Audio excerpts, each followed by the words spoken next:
Hello comrades, it's the Finnish Bolshevik. Now I'm gonna be looking at a video called USSR was never socialist. I had heard about this video, but I have never seen this before. An anarcho-communist viewer of mine suggested that I watched this video and gave my thoughts on it, so I thought, why not? So let's take a look at it. The Soviet Union was a so-called attempt to establish a socialist society, following the ideology of Marxism-Leninism. Instead, it became a huge red fascist bureaucracy led in a psychopathic way. The main problem with Marxism-Leninism is that it does not abolish hierarchy. The idea is that once the capitalist state is overthrown, they shall build a socialist one led by the party. The state will take control over the means of production, deal with counter-revolution attempts among other things, in a phase called state capitalism. Less than a minute into it and you're already wrong. No. What? The state will take control of the means of production? I don't know, maybe. In the USSR, most of the means of production were owned by worker co-ops and not by the state, but yeah, I guess ideally the state will take control of key industries and key areas of means of productions. Either the workers themselves or the state. Doesn't necessarily have to be the state, but whatever. But there's no such thing as a phase called state capitalism in Leninist theory. The USSR, in its early stages in the early 1920s, considered itself a predominantly state capitalist country because the country had numerous different kinds of modes of production. They had the semi-feudal, small subsistence farming done by small peasants. Then they had small private capitalism done by kulaks and small capitalists and merchants. Then they had the state-owned industries, and then they had the worker co-op sector.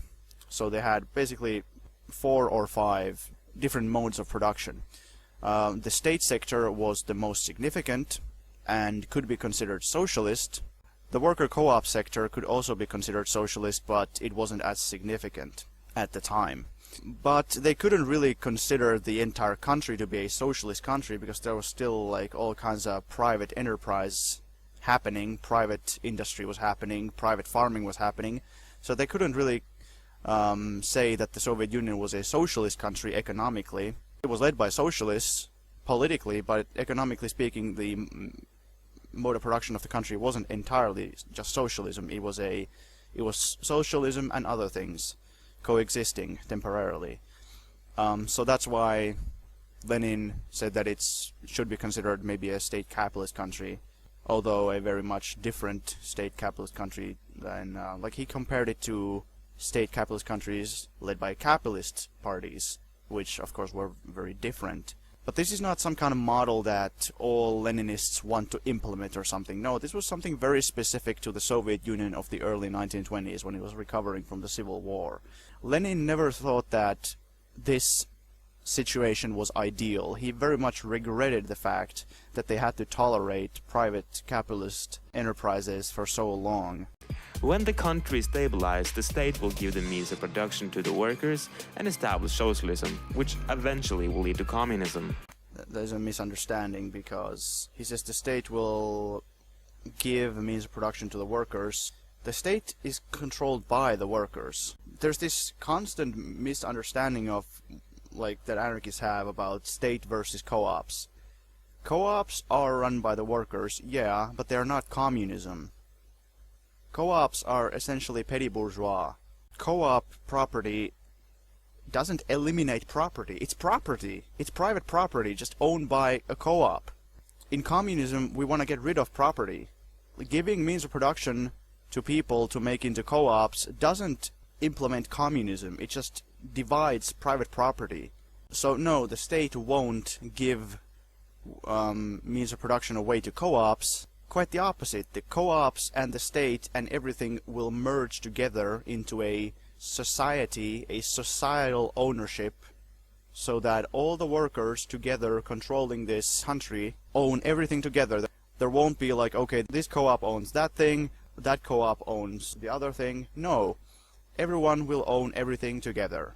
Ownership will become universal, it will merge, and in such a way it will be negated. Property itself will cease to exist. There won't be any private property anymore. I don't know where they get this idea that the state will give means production to private citizens or groups of private citizens.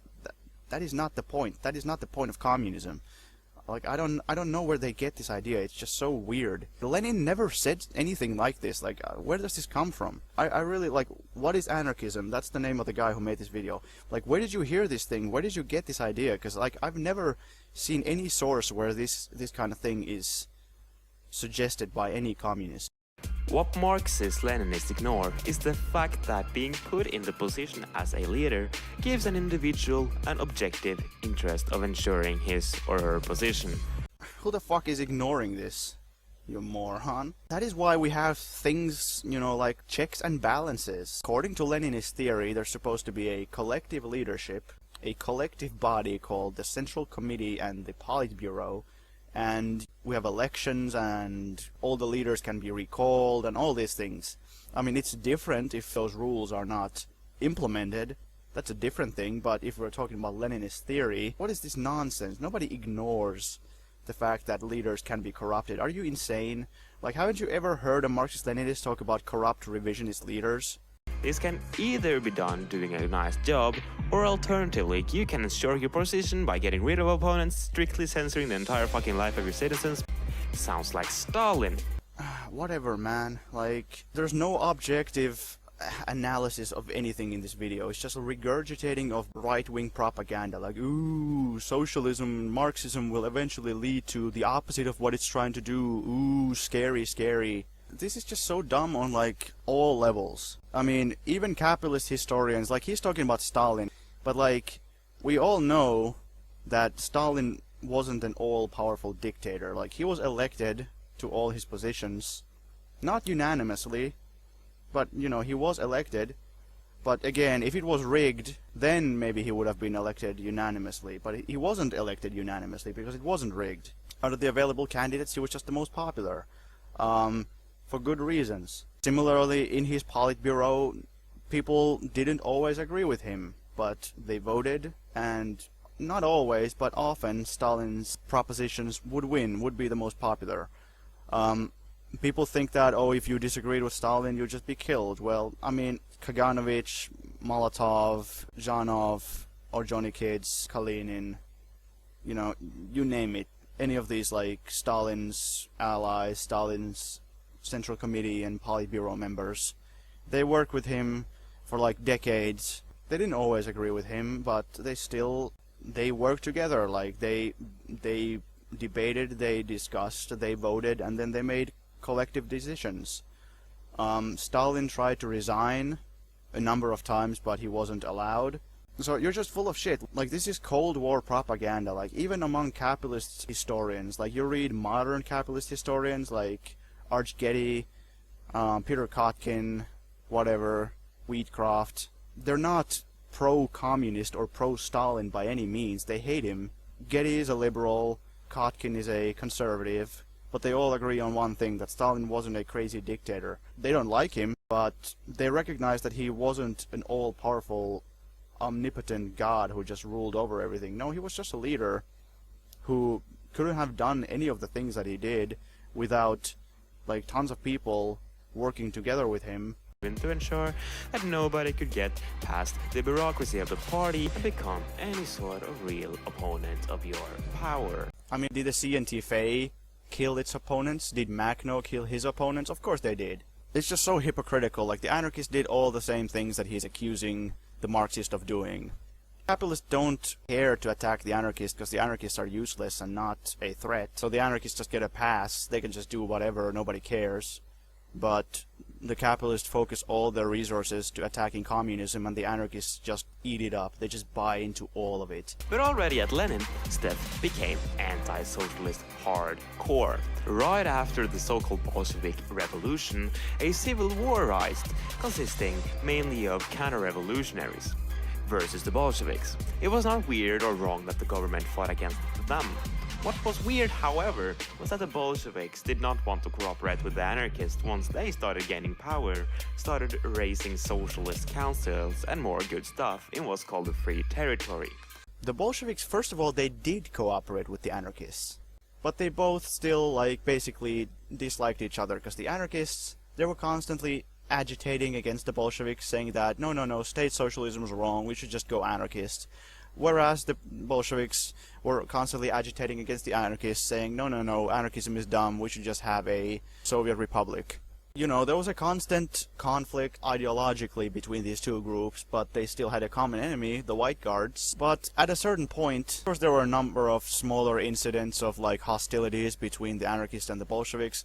But, you know, the biggest one is when the anarchists controlled a segment of Ukraine and they were supposed to defend that, and then the whites attacked, and they broke through the anarchist ranks, and then the anarchists fled, and then the whites managed to penetrate into the Bolshevik areas because the anarchists had fled and left the Bolshevik flank unguarded. That's when Lenin said, fuck this, fuck the anarchists, they're useless, they're unreliable, they don't care. And that's basically, that was the last nail in this unstable alliance between the Bolsheviks and the anarchists. If the anarchists had been equally powerful to the Bolsheviks, then I'm sure the Bolsheviks would have been more careful to promote good relations. But the Bolsheviks, they felt like the anarchists were more a liability, and they couldn't offer very much. Because the anarchists were a small faction that could easily be wiped out, and they didn't offer much in terms of, like, positives. So they were like, you know, whatever, let's just wipe out these anarchists and then we don't have to worry about shit going wrong in Ukraine anymore. The Bolsheviks directly attacked pre-existing socialist institutions in Russia. It's very weird to directly attack and destroy your goal.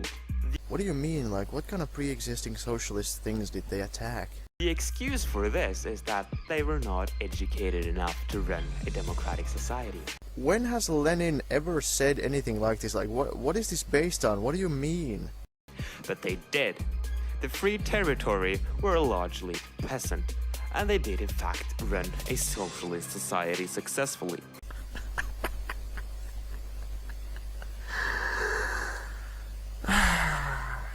The Free Territory was largely peasant, yet they still ran a socialist society successfully.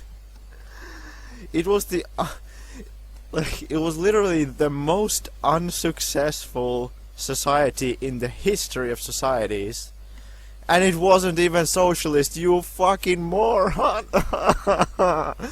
What the fuck? What is this? What is this? The Free Territory, my god, like, how the fuck was it socialist? Everyone was a peasant. There was almost no industry whatsoever. Everyone was just a small peasant eking out a horrible, meager existence on their tiny private plot. Private plot. No collective farms, no state-owned industry, no worker co-ops. Like, they had two relatively big experiments when they tried to build communes. But less than 1% of the population of the territory, less than 1%, were in any way involved in those communes. Not to mention those communes were short-lived and unsuccessful, and we know very little about them because, as I said, they were unsuccessful, short-lived, and they didn't write like extensive reports or anything about them. It was not economically socialist, it was semi-feudal. This is worse than most anarchist shit that I've seen so far. What on earth qualifies as a success to you? How was... like, I want to know precisely how Makhnoism was successful in your eyes. It was not democratic, it didn't build socialism, and it didn't last for very long. It survived for a short time, and even for that short time it basically just survived because of Bolshevism. Like, the Bolsheviks overthrew the Russian government. This allowed the Makhnovists to take control in Ukraine because of the destabilization of the regime that the Bolsheviks caused, And then, because the Bolsheviks were fighting most of the whites, this allowed for the Makhnovists to survive. Because the Makhnovists, they could have never survived against the whites on their own. So, I want to know exactly how that qualifies as a success. It was extremely unsuccessful. Even on anarchist standards. Like, I don't understand why any anarchist would try to glorify the free territory. It was awful in every conceivable way. Like, at least the CNT-FAI did a bunch of good things and were relatively successful in some areas. Marxism-Leninism does not get past this phase of state capitalism. So he's just like saying shit. He's not trying to prove anything, he's not trying to explain anything, he's just saying shit at this point. He says that Makhnovism represents a successful socialist society, which is laughable. He says that the CNT-FAI ran a socialist society. Yeah, it did. It was, you know, extremely primitive socialism, bureaucratic, authoritarian socialism, and, you know, even that, it was short-lived. It didn't survive for very long, and it only survived because the much bigger faction of Spanish Republicans were on the same side as them, and because the Soviets were giving them a shit ton of weapons and supplies. The anarchists could have never done any of that shit on their own. They were a tiny fraction of a much bigger popular front, and as a result they managed to, you know, survive for a little bit. I don't see how that qualifies as much of a success, but granted, the CNT-FAI did organize a socialist society. That is correct. But he says that Marxism-Leninism never gets past the phase of state capitalism. You need to define state capitalism. How exactly was the CNT-FAI different from a more traditional Marxist type of socialist society? In what meaningful way was it different? Or better? They had state-owned industry, central planning, worker co-ops, no markets, no market economy, no private ownership of the means of production. That is socialism. That is the literal definition of socialism. It's not state capitalism. State capitalism is a capitalist market economy where the state owns a lot of things. That is what state capitalism is. That is what the Soviet Union in the 1920s called itself a state capitalist society, because at the time they still had a limited market and there was private ownership of the means of production. What this anarchist guy is implying is that there was no difference between the NEP of the early 1920s and the 5-year plans of the 1930s, which would be insane. In the 5-year plans, private farming was practically abolished, private ownership of the means of production was practically abolished, market economy was practically abolished and replaced by a planned economy. I don't know what to tell you, like, you just don't care about facts or reality at all. I don't know what to tell you. The party has no interest in stopping this phase. What really happens in a Marxist-Leninist state, and it has happened every single fucking time, is that the party become the new ruling class. I mean, this is cliche bullshit and it's dumb, but I could say the same exact thing about the CNT-FAI or Makhno, like under your ridiculous criteria. This guy is worse than most anarchists, because he doesn't even pretend to have any kind of materialist or class-based analysis. How do you define a class? A class is defined by its relation to the means of production. Did the party own the means of production? No. Not any more than the workers did. The means of production belonged to everyone. You could argue that the state planners could plan how to utilize the means of production, but then again, anybody could theoretically become a state planner. You could be elected to the parliament, or you could join the party and be elected to some position in the party, or both. And you could become a state planner if you wished. Did the state planners get profits from these enterprises and these plans that they made? No, they didn't.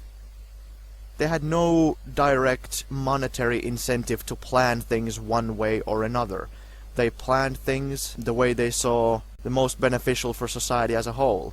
He says that the party became a new ruling class, but it's like saying that being a politician is a class. No, there's different kinds of politicians. There's capitalist politicians, and then there's socialist politicians. What the hell does this anarchist guy think socialism is supposed to look like? Since he thinks that actually existing socialism is so bad, what does he think it's supposed to look like? Like, clearly he has never thought about what a Makhnovist society actually looked like for more than 2 seconds. Makhno didn't have, like, there was zero participatory democracy in Makhnovism. In Catalonia, the parts that CNT-FAI controlled, it was basically very similar to the Soviet Union. You could be elected, you could join one of these democratic organs of power, but of course power was still heavily centralized. Now, you know, you might argue that that's not ideal, and perhaps it wasn't.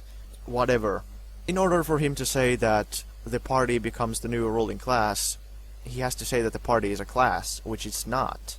At best, you could argue that the people in the party and the people who are officials or politicians in the state apparatus, both in the Soviet Union and in the CNT-FAI Catalonia, you could argue that the people who made the decisions, the people who were the leaders and the people who were the officials, you could argue that they were a privileged stratum of the mental laborers, a privileged stratum of that piece of the working class who doesn't perform manual labor with their hands, that performs labor with, you know, mental labor, as it used to be called, like administrative work.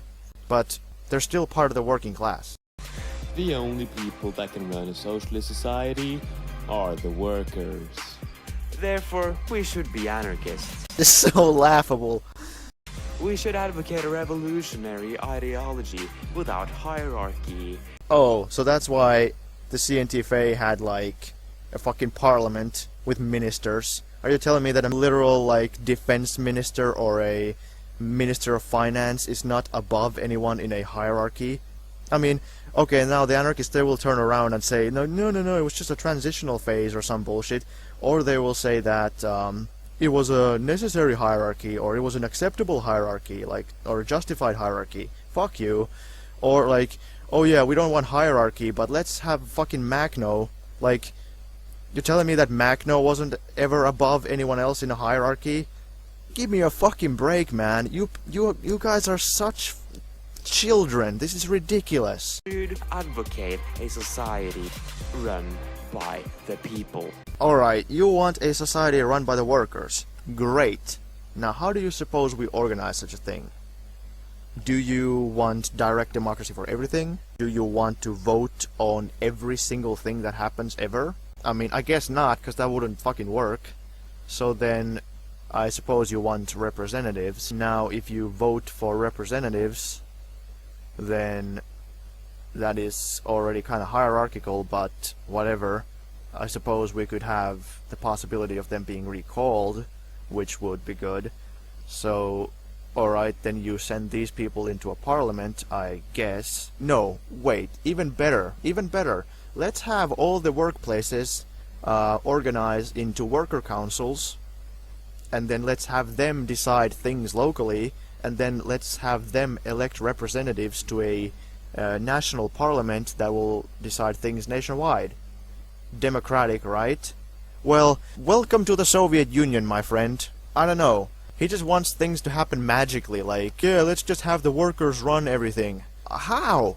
Like, I don't want to vote on every single fucking thing. I like the idea of participation and direct democracy on local issues and on some special nationwide issues. It would be good to have direct democracy, but I'm not opposed to having representative democracy in a lot of cases.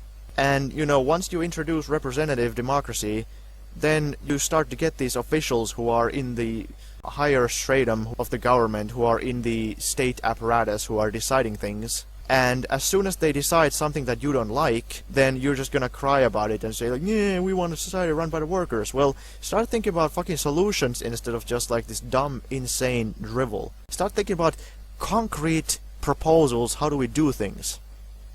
Why do I always have to keep repeating this? Like, concrete proposals, motherfucker. Not just like, I want things to work by magic, I want workers to run everything. No. Concrete proposals. Makhnovism didn't fucking work. It didn't. It was ridiculous. The CNT-FAI Catalonia kind of worked, but then again, they had representative democracy and they had bureaucrats. So, you know, pick your poison. Alright, I'm out. I've had enough of this.